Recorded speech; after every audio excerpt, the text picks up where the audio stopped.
Okay, so for a second, let's state the obvious. You don't know how to max out your LG OLED to get the purest of blacks, darkest, deepest of blacks, and still have the micro detail remaining. But the importance is not actually to make the detail remain, because that isn't even an issue on the C4. It's actually hard to break the blacks on this TV. You can dial down the black level to 50, you can dial down black stabilizer all the way, and you can dial down fine-tune dark areas to -20, and still most of the dark level detail, like the black level, will still be pure. My settings that I recommend is 52 on black level, fine-tune dark areas -20 or -15, somewhere in that ballpark. -20 looks the most realistic in games. Be it that some of the black level starts to go away, but it will look very realistic. And then we come to what I am going to be talking about in this video, and that is the black and white stabilizer, and what those two things do and how it limits the contrast ratio on your OLED. Let's talk about how that is done. Well, it's actually pretty simple. You always need to be in the game optimizer mode for this, and you have to do some simple tweaks on your TV to make the contrast go to 1 million, to go to 1 million to 1 on the contrast ratio. 1 million to 1 is an immense grading of contrast, and there is a lot of issues that can occur in the middle banding on that ratio because it's so immense. However, there are some tweaks that will make it go to 1 million. 1 million for most people will be way too much contrast, and it's totally fine if you can't get used to that contrast image. But if you try to get used to it and you have a dark enough room and you look into the darkness on the C4, you will see that even though this is pitch black, when it's dark enough in my room and I'm close enough to the TV that the highlights don't mess up with the dilation on my pupils, I can see in the dark perfectly fine. That means we're not losing or crushing any contrast or black level here. Everything is still there. So how is this done? Well, first of all, you need the C4 OLED, LG C4. Now we're gonna be in the user preset on the game optimizer. That's my preference. So essentially what I do on standard, we can very simply limit the contrast. Remember, limiting the contrast. What do you mean with limiting the contrast? I'm just gonna do one thing with my camera here. Wait, this is important. Okay, there we go. Hopefully I can hear if the camera dies now. That's the general gist of it. So in the standard settings, black and white stabilizer is a setting you can dial in. On the C1, C2 and C3, you can break the black level quite a bit with this setting. So I don't recommend to dial this down too much. You can play around with it and see how it looks for you. In bright games, where it's never really dark at all, ever, you can make a preset on the TV around 8, 7, 6 or 5. But, as I said, these are contrast limiters. The higher this value, 10 all the way up to 20, you'll be limiting the factors of contrast. Black is the darkest factors of the contrast ratio. White is the highest peak contrast ratios in the brightness. So the whites, essentially. So mid-tones to white balance, peak in the nits, essentially. Or a kind of paper white setting, if you will. So, in order to get the highest peak luminance on this TV in the whites, we can make the rest of the image spectrum more white. This will wash out the image when it comes to the color saturation. And that is totally fine, because we can just dial up the color saturation on the TV and balance it out with native color gamut. So let's not talk about it too much, because we're gonna break your brains here for a second, so it's not really necessary. But what you have to keep in mind is when you have the black and white stabilizers on 10:10, you're limiting the contrast ratio a lot on your TV. You're not maxing out the full potential on your OLED. That's just not how the TV works. The white and black stabilizers limit the contrast so that you see more in the dark, and it's easier to look at the display without having to squint sometimes, because it can either be too bright or too dark, or at the same time. So too dark and too bright at the same time, you might not even see in the darkness. But really, what you're looking at is a super 3D, super realistic image compared to the other ladder images. So this looks way too dark for most people. And now I will dial in the exposure again, because I can see everything in the dark here. But yes, it is hard to see everything in the dark. It's not easy, I'm not saying that. But it looks way more real. Like the highlight on this goes from being pretty dull, not really white, bright looking, and then boom, 1100 nits on that bad boy right there. Now, the HUD of the TV also looks a little brighter, but it isn't brighter. It's just an overall look that it makes it look brighter. The game information though, Resident Evil 7 here, does look brighter. So, how much brighter does the display get? Well, I'm pretty sure that it gets to the peak luminance. If the game didn't have enough brightness before, it will now in HUD and dynamic tone mapping look way brighter. Not in the midtones, but in the highlights and in the places where light is supposed to be bright, it will be brighter. There is potentiality to look like it's clipping highlights sometimes, but it's not clipping highlights. It's just so bright and so white now that, you know, it's no longer hard clipping. It's soft clipping around the hard clipping point, so it looks like it's hard clipping a little bit above. So you're not really losing detail, but it's so close to clipping the details now that it's almost impossible to see the highlights with that type of precision. So it's in real life the exact same thing. If it's a bright sunny day and you have a lot of white clouds and you have a lot of white blue in the sky, you should be able to see all the highlight detail in the clouds in real life, right? But when we have overcast weather, it's way harder to see the detail in the white sunny sky if everything is white. It's very, very piercing to your eyes. Most of the highlight details will be gone.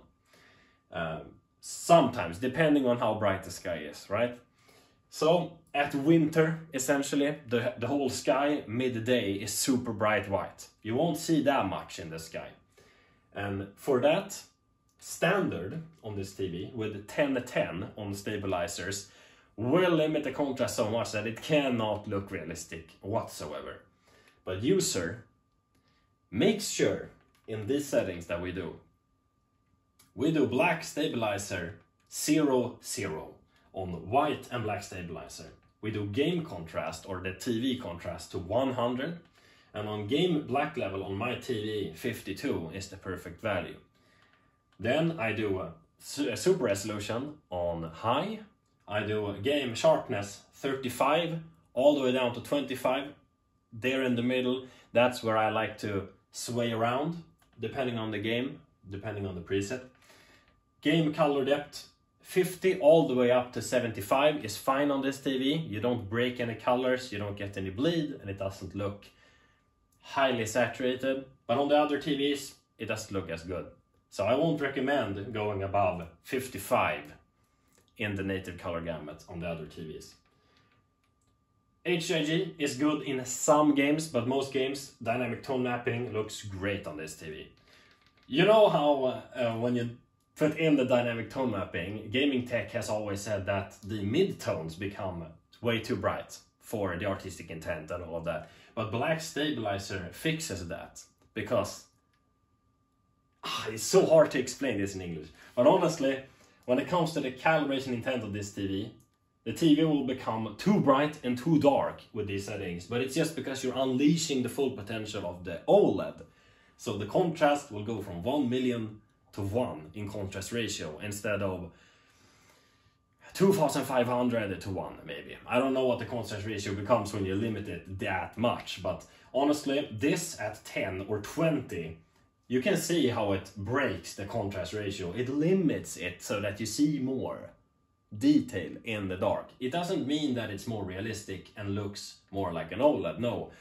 You're breaking the contrast ratio a lot and you're limiting it. So the information, instead of being in this range, it would be in that range so that you can see more in the dark and in the bright sections. So the lower the white stabilizer is, the less you'll see in the bright, because it becomes more bright and it becomes more white. The higher this setting is, the less white it will be, thus gives you less ABL and fixes the image white stabilization, but you're really just making it less white. So if you want the brightest highlights, the most realistic looking image, do 0 on these two on your C4 and G4. And I do always recommend to use dynamic tone mapping if you haven't tried HIG and that looks better in that certain game. In some games, mid-tones will be a little bit darker in HIG because there is no HDR information in the highlight in the mid-tones, sorry. And if that is the case, then HIG is better. But most of the time, dynamic tone mapping on this TV looks so good that I would not recommend anything else. And the PlayStation 5's UI with dynamic tone mapping on becomes super bright and it looks super good. I'll show you for a second how that looks. And I want you guys to try out these settings and try to get used to how it looks. Because it's going to be hard to look at it at first, it's going to be too dark for you. Then, after you've tried it, hopefully you will love it and you can never look at a normal TV anymore. You can look at YouTube with these settings and it will still look fucking amazing. Like, holy shit. Black Myth Wukong is an amazing game and it looks great with these settings. We can go into Outlast for a second and I'll show you that game in just a second.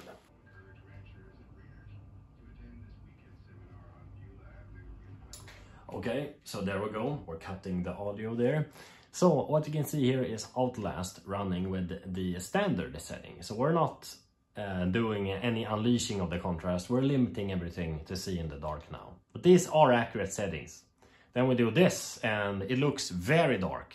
To my eyes, in reality, it's not as dark as it seems on camera because we can actually see everything in the dark. In the car, on the roof of the car, we can maybe not see anything, but when it comes to the dashboard, we can see slight details in the dark. So it looks like reality, right? In reality, it would be super dark in the car right now because there is super bright highlights outside of the car. If we switch back to standard, it looks very unrealistic and not true to life at all. It starts to look like a video game a lot. So I do not recommend these settings for the C1, C2 and C3 because it will break the details in white and in black a lot. I have seen that because I've done some minor calibration work at my previous work, and no, it doesn't look that good on those TVs, but on the C4 it looks amazing. This TV can really unleash its contrast without losing any details. So we'll stand here for a second, allow the game to start, and we'll stand right here. I will try to dial in the details so we can see everything in the dark. There we go. That is almost how it looks to me with my own eyes. And then we will go to the user preset, and holy shit, that looks so real. Even though this is 1080p PS4 version of the game running on a PS5, this went from not being HDR to real HDR. This looks like 1100 nits peak bright, and I'm using the warm 50 through like D65 calibration settings on my TV. And holy shit, you can see the difference in how much contrast we get. We get so much more contrast. It honestly looks insanely good. I've tried this in stuff like Elden Ring, Bloodborne, and holy shit, it does a lot for those games as well. We can really see it the most, I'd say, from this light source right here, how much brighter it looks because of the darkness around it. We can also see all the details here in the dark. Not on camera, as I said, not on camera, but in reality I can see everything. There is a brick wall here, I can see everything in the dark, and it's actually impossible for my camera to capture it, it seems. Which is not crazy because I'm using an iPhone 11 to record this. Let's see, I'm just gonna fix the exposure again, somewhere around there, that looks fine. Something that also looks very realistic is how the sky up here does the lightning effect, the lightning storm. And then we go to standard, and it will look way more like a video game when the lightning hits now. It doesn't look as real.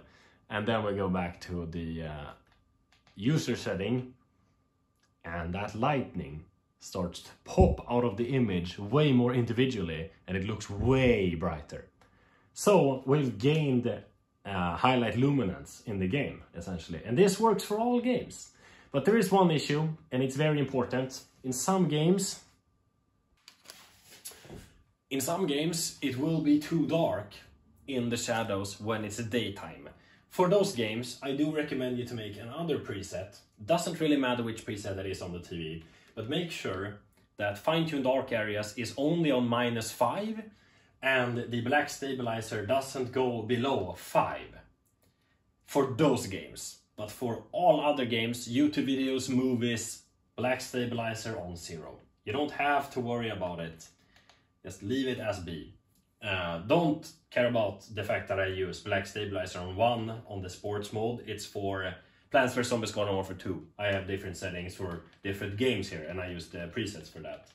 And to remember which preset is for which game, I use my notes in the phone to dial that in and rename them.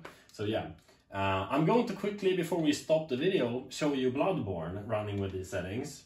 And hopefully it comes across as looking better when this is all dialed in and looking nice with the camera. And I'll hope that it looks great. It's, as I said, always, it looks cowardly bad trying to record my OLED with my phone. Like, it looks way better, even this, than what it looks on camera. The midtones look way too lifted and the colors don't look right at all on the camera. But then we switch to the user mode. And we have transformed this game into an HDR masterpiece with these settings. We can see everything in the dark. It's not, yeah, here you go. So, I want you to compare this image with your own brains now. It looks more like that almost. So, I want you to compare these settings with these settings and try to tell me with an honest opinion this looks more realistic than the unleashed contrast settings. Look at the nits on that highlight detail, and then we go back to user. I can tell you with a firm hand that doesn't look as bright. Like on camera maybe, but in reality we dropped from 900 nits on that highlight at least down to maybe 200, 300, and the overall image is way more dim. We can look at this guy that walks around with a torch in the darkness there, and boom! He doesn't just stick out more of the image, he looks like it's insane how much more real this game looks with these settings. It's scary! And then you think about, oh, the exposure is fucking up. Then you gotta think about how other games can look. If Bloodborne can look this realistic, like it looks like a remaster of the game. And with these sharpness settings that I told you about as well, it honestly is insane. It makes fog and light scattering look way more popping. And honestly, I don't understand why people don't talk about black and white stabilizer more than what I have done. Like, it's absolutely insane. It makes stuff look so bright and so good. It's honestly just insane how people don't understand this. It makes all games look way better. If you're Ariel, you will probably preach that these settings will ruin your TV, and it's totally fine. There are like true calibration that has to be done beforehand if you want this to look amazing. But it will still look way better than before. Like way better. If we go into any other game here, I can show you this for hours, honestly. So I'm not gonna do that, but it looks great for all games. If you're playing Astrobot and you have a lot of ABL, you can run the white stabilizer all the way up to 20 to get less contrast on the whites. And the white stabilizer will stable out the ABL almost completely from that game. That is a good recommendation, but for all other games, these settings will make the games look incredible. Like you will never ever want to look at an LCD ever again. Try them out if you have a C4. Thanks for watching.